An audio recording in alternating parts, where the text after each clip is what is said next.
Yo, yo, yo! What is up, guys? Nick Nakai here, Let's Drift Media. Thank you guys for coming back to the channel. If it's your first time here, please hit that subscribe button down below. So on today's episode, I'm gonna start doing the fuse box relocation, also known as putting this thing underneath the dash, cleaning up the engine bay a little bit. So it's kind of a lot of work to do this. Kind of have to remove the whole front end, the fenders, and the dashboard, so you can start pulling this whole wire harness, which runs alongside here, through the fender, through the little well right here behind the dash.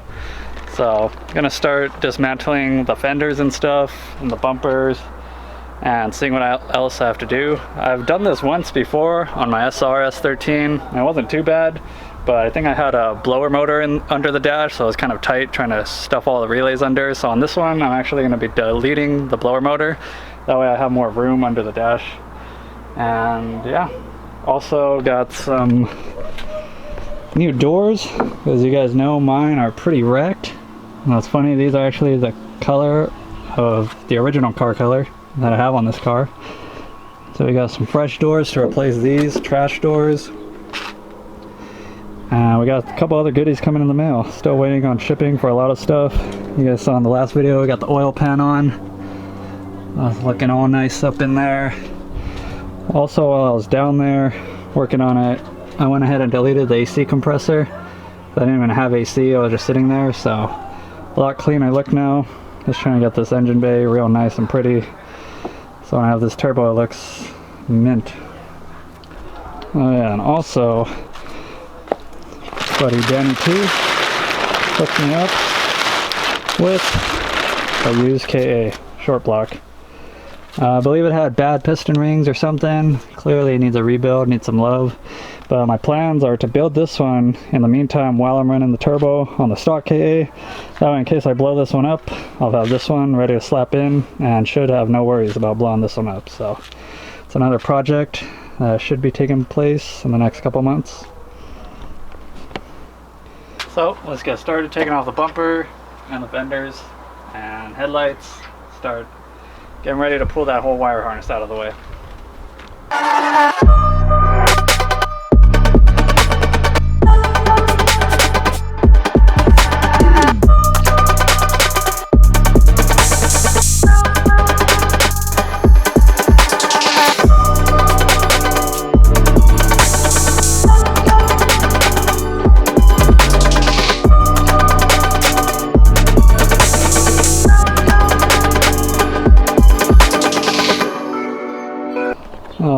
So we got the fenders, side skirts off. I'm going to be replacing this fender, so didn't have to take that one off, but took them both off anyways. Now you guys can see the wire harness a little bit better. Runs along here, running under the frame rail, coming out over here, and down in there. So I'm going to start disconnecting it from the car, however it's tied on. There's like a couple clips here that hold the main harness in, and start routing it through so we can pull it through the firewall and get on with this. It's already looking a lot cleaner, just with nothing on it. I am too gonna have to extend the headlight wires. Pretty sure those are the only ones I'm gonna have to extend, just because once all this is underneath the dash, it's not gonna reach up to the front. But that'll be fine. I'll just make my own little harness for that and run it around somewhere.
so we got the fuse box all out of the way. It already looks 10 times cleaner under this hood. Got that nasty battery tray right there, so that should be gone soon. This was a lot easier since I don't have an AC condenser. I was able to just push the radiator back to pull the harness out. If not, not sure you would have been able to squeeze it all through that gap because it's kind of a lot of wires and the blocks that the relays are on. It was even kind of a pain to get out of this hole. So now just need to remove this little license plate I put to cover the harness from getting damaged before and pull it through inside the car. So that means pulling out the dash and most likely the crash bar if I'm going to be removing the blower motor anyways, so not bad.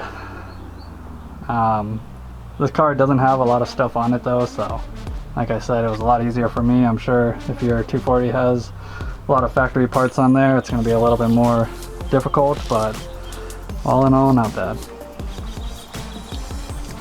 But it's getting late, getting bit up. Probably gonna call it a night for this job right here and pick it back up in the morning next day. So see you guys in a little bit.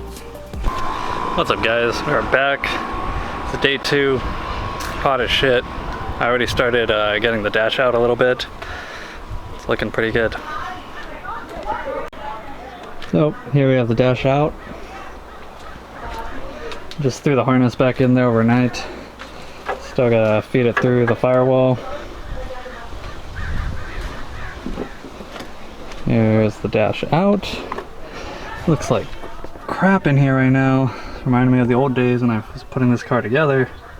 That's all good, it's all good.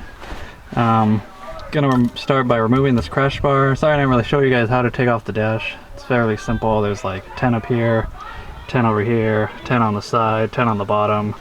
Pull the center console out, it really just pops out. I have to lower the steering column with those 212s. Quick little rundown, but it's really not that hard. Probably gonna break a bunch of stuff removing it. This old plastic. But anyways, just gonna pull off this crash bar in here. A couple bolts here, a couple down here, a couple over there. And yeah, hopefully it just comes out. Might have to unclip the wire harness from it a little bit and pull this thing out, and then I'm gonna be getting rid of all this air conditioning, HVAC, blower motor unit stuff. So give us a lot more room since we're gonna be shoving all that extra wire harness in here behind the dash. Probably just tie it up to this bar or something like that.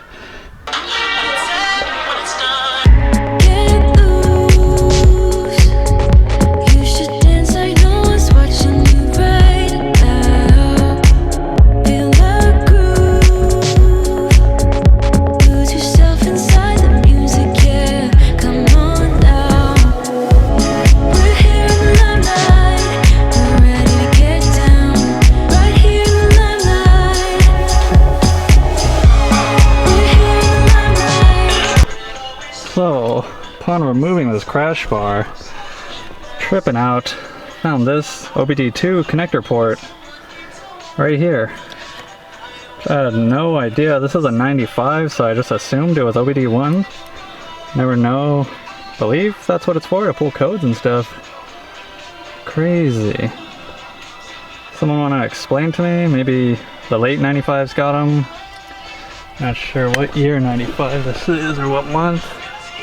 Oh, this is 195, so this is an early 95, so I thought for sure it would not have OBD2. Yeah, drop in the comments, fill me in what's going on here. But pretty excited to plug in my scanner and see if it'll work with this after I'm done. But anyways, let's get this thing out of here. Can't wait to have all this crap out. It's gonna be less rattles too, so that'll be nice.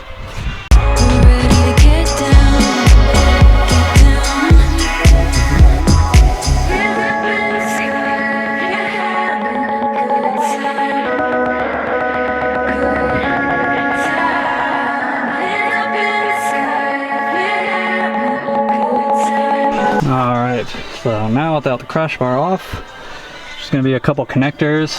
Whatever's running out along this body harness in here, gonna have to unplug. And then you'll see some 10s kind of hidden around, holding this whole unit in.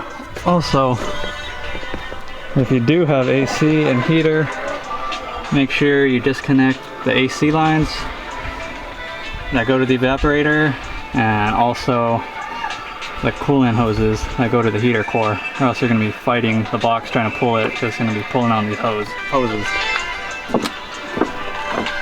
Pulling on them hose. So,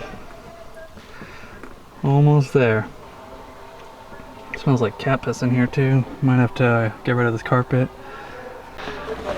One more thing when removing the HVAC is the temperature control wire. Runs along this side and goes to that heater core hose to set it when you want to have the hot air blowing out the vents. You need to disconnect that from over there, and then you can pull that wire out.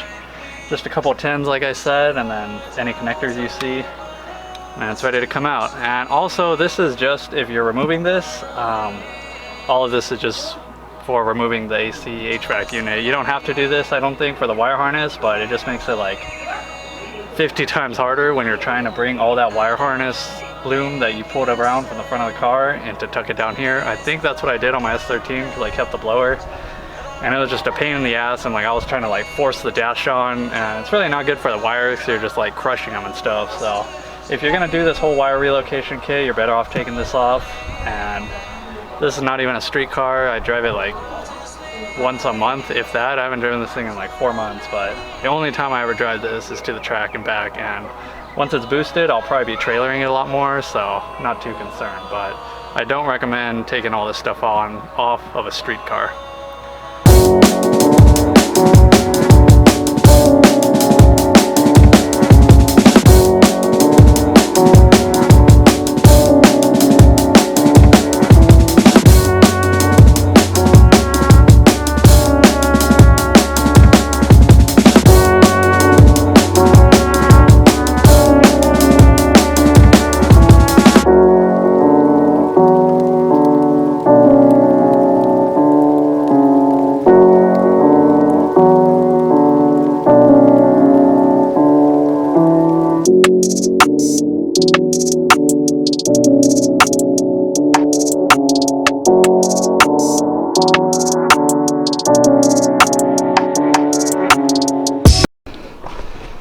Look at all that room. Way more room now for nothing. At least to tuck the wire harness. And you can see here we have the evap, the blower motor, and the heater core.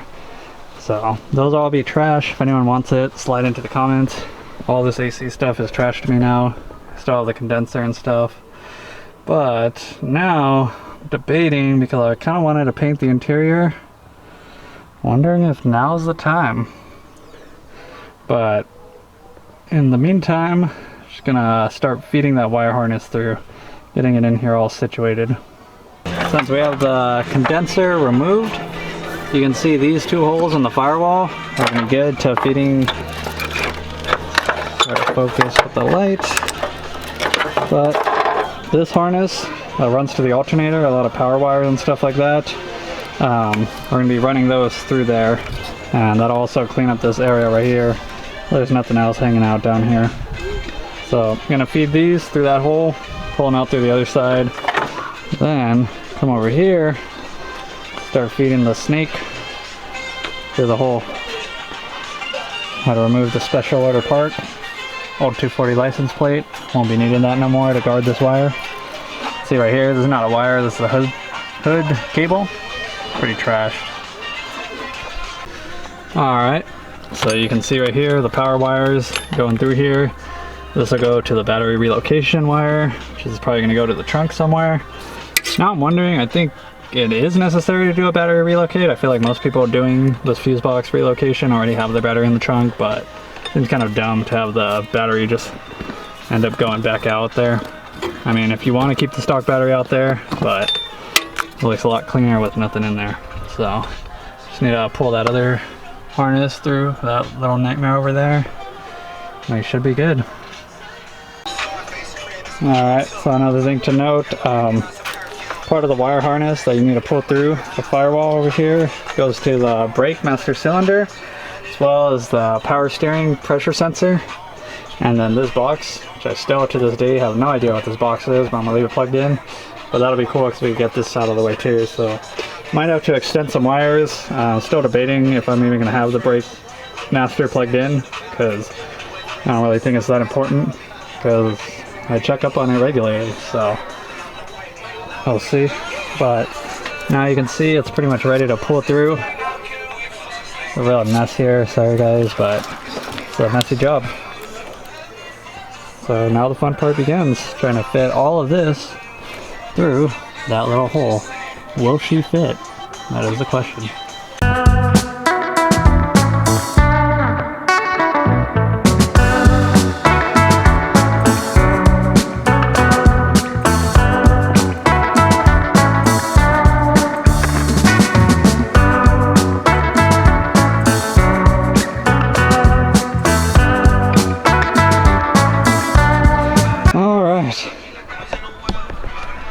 That part is a real bitch to get all of those relays through. Probably easier if you just pop the relays off, but these were like really stubborn and I honestly didn't want to break the relays, so I just fought it. But made it through. Got the whole harness here, including the stuff to the brake reservoir and the, I don't know what the fuck, little electrical connector. All in here now. Now I'm gonna kind of carry it over and set it on the passenger side. And yeah, pretty messy job for sure, but it'll be so worth it for this clean engine bay. So simple, I love it. All right, well, I'm gonna call it a day again, because I'm really not sure. I'm gonna paint the engine or the interior, so I'm gonna have to take out the carpet and stuff, because the carpet smells like cat piss right now, so it kind of sucks. So I'm debating like just clean it and leave the carpet in, or just take it out, dry ice the sound deadening material, and strip it. And then paint it, most likely white, but really don't know what to do at this point. I'm just like, yeah. So I'm gonna just leave it like this for now, till I gather my thoughts and think about it. But let me know in the comments what you think I should do. If I should remain rocking OEM carpet or make it full out track status and paint it a pretty color.